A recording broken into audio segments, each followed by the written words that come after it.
ආයුබෝවන්. අද අපි කතා කරන්න යන්නේ ටෙක් ලෝකයේ මේ දවස්වල හැමෝම කතා බහ කරන මාතෘකාවක් ගැන. ඒ තමයි Samsung සමාගමෙන් එළිදක්වතු අලුත්ම Galaxy S25 දුරකථන පෙළ. ඉතින් හැමෝගෙම ඔළුවේ තියෙන ලොකුම ප්‍රශ්නේ තමයි මේක. අලුත් S25 එකකට මාරු වෙන එක ඇත්තටම වටිනවද? හොඳයි, මේ විග්‍රහය අවසානයේදී ඒ තීරණය ගන්න ඕන කරන හැම විස්තරයක්ම පැහැදිලිවම දැනගන්න ලැබෙයි. Samsung හැමදාම වගේ මේ පාරත් අපිට තෝරගන්න මාදිලි තුනක් දීලා තියෙනවා. එකක් තමයි සාමාන්‍ය Galaxy S25 එක. ඊළඟට ටිකක් ලොකු ස්ක්‍රීන් එකක් තියෙන S25 Plus එක. ඊට පස්සේ හැම අතිම උපරිම දේ බලාපොරොත්තු වෙන අයට S25 Ultra එක. අපි බලමු මේවේ වෙනස මොකන්ද කියලා.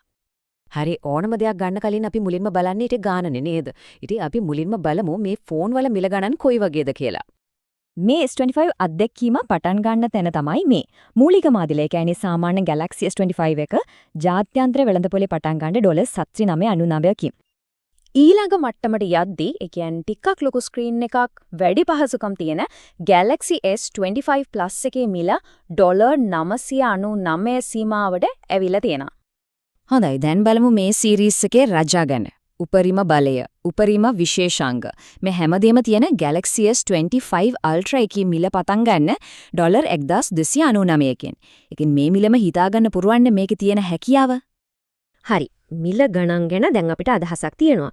එහෙනම් ඊළඟට බලමු මේ ගිවන ගානට සරිලන විදිහේ මොන වගේ අලුත් දේවල්ද මේ S25 මාලාවට එකතු වෙලා තියෙන්නේ කියලා. ඉතින් මේ මිලට මොනවද හම්බ වෙන්නේ?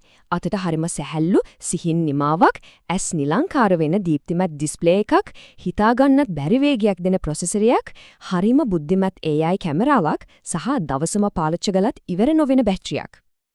මේක තමයි මෙතන තියෙන වැදගත්ම දේ. ඒ කියන්නේ S25, S25 Plus, එහෙම නැත්නම් Ultra කියන මොඩ මාදිරිය තෝරගත්තත් ඒ හැම එකකම තියෙන්නේ එකම බලවත් Snapdragon 8 Elite chipset එක. ඒ කියන්නේ වියදම් කරන ගාන කොහොම වුණත් වේගය අතින් නම් කිසිම වෙනසක් නැහැ. මේ නයිටෝග්‍රැෆි කියන වචනයෙන් කියවෙන්නේ හරිම සරල දෙයක්. රාත්‍රී කාලෙට, ඒ කියන්නේ එළිය අඩු වෙලාවට ගන්න ෆොටෝස් දැන් වෙන කවරදාටත් වඩා පැහැදිලි, දීප්තිමත්. අන්න ඒකට තමයි මේ විශේෂ තාක්ෂණය හඳුන්වලා දීලා තියෙන්නේ. සමහර විට මේක තමයි වැදගත්ම කාරණය. Samsung සමාගම මේ ෆෝන් වලට අවුරුදු 7ක් යනකල් software updates දෙනවා කියලා සහතික වෙනවා. ඒ කියන්නේ මේ ෆෝන් එක අද අරගෙන තව අවුරුදු ගාණක් යනකල් අලුත්ම විදිහට ආරක්ෂාකාරීව පාවිච්චි කරන්න පුළුවන්. ඒක ඇත්තටම වටිනා ආයෝජනයක් නේද?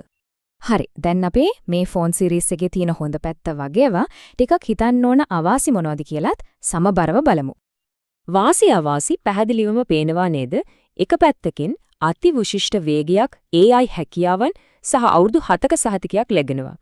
අනිත් පැත්තෙන් බොක්ස් එකේ චාර්ජර් එකක් නැති එක S24 එකට සාපේක්ෂව ලොකු වෙනසක් නොපෙනීම සහ ඉහළ මිල කියන කාරණාත් සලකා බලන්න වෙනවා. ඒ කියන්නේ මේකේ තියෙන බලයට මිලක් ගෙවන්නත් වෙනවා. හරි. දැන් තියෙන ප්‍රශ්නේ තමයි මේ මාදිලි තුනෙන් Tamanට වඩාත්ම ගැළපෙන්නේ මොකක්ද කියන එක. අපි ඒකට උත්තරයක් හොයමු. අපි දැන් බලමු විවිධ අවශ්‍යතා තියෙන අයට මේ තුනෙන් වඩාත්ම ගැළපෙන මාණ්ඩලිය මොකක්ද කියලා. මුලින්ම අපි කතා කරමු සාමාන්‍ය එදිනෙදා වැඩවලට ෆෝන් එකක් හොයන කෙනෙක් ගැන. ඒ වගේ කෙනෙක්ට වඩාත්ම ගැළපෙන්නේ මූලික මාදිලිය. කවුරු හරි ඉන්නවනම් අතට පහසු පොඩි ෆෝන් එකකට කැමති, ප්‍රධාන වශයෙන් සෝෂල් මීඩියා සහ සාමාන්‍ය ෆොටෝස් ගන්න පාවිච්චි කරන, ඒ වගේම අඩුම මිලකින් මේ S25 අත්දැකීම ලබා ගන්න බලාපොරොත්තු වෙන අන්න ඒ කෙනාට තමයි මූලික S25 මාදිලිය හොඳම තේරීම වෙන්නේ. ඊළඟට සාමාන්‍ය භාවිතයට වඩා ටිකක් වැඩි දෙයක්. ඒ කියන්නේ ලොකු ස්ක්‍රීන් එකක් සහ වැඩි බැටරි ලයිෆ් එකක් බලාපොරොත්තු වෙන කෙනෙක්ට ගැළපෙන මාදිලිය ගැන බලමු. ලොකු ස්ක්‍රීන් එකකට කැමති, හැබැයි Ultra එකේ සයිස් එක වැඩි කියලා හිතෙන, දවස පුරාම පවතින බැටරියක් සහ වේගවත් charging බලාපොරොත්තු වෙන කෙනෙක්ට නම් S25 Plus එක තමයි නියමිතම ගැලපෙන්නේ. අවසාන වශයෙන් කිසිම සම්මුතියක් නැතුව උපරිම හැකියාවන් බලාපොරොත්තු වෙන වෘත්තිකයන් සහ නිර්මාණකරුවන් සඳහාම වෙන්වුණු මාදිලිය.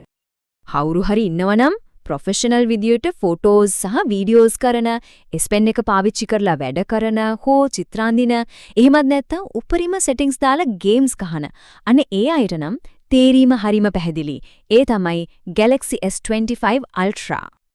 හොඳයි, මේ හැමදේම එක්ක අපි මේ විග්‍රහය ඉවර කරන්න කලින් හරිම වැදගත් ප්‍රායෝගික උපදෙසක් ගැනත් කතා කරමු. මේ උපදෙස් ලංකාවේදී විශේෂයෙන්ම වැදගත් වෙනවා. මේ වගේ වටිනා ෆෝන් එකක් ගනිද්දි වළංගු වගකීමක්, ඒ කියන්නේ වොරන්ටි එකක් සහ විශ්වාසවන්ත සේවාවක් තහවුරු කරගන්න නම් TRCSL අනුමත අලෙවි නියෝජිතයෙකුගෙන්ම ඒක මිලදී ගන්න එක තමයි නුවණට හුරු.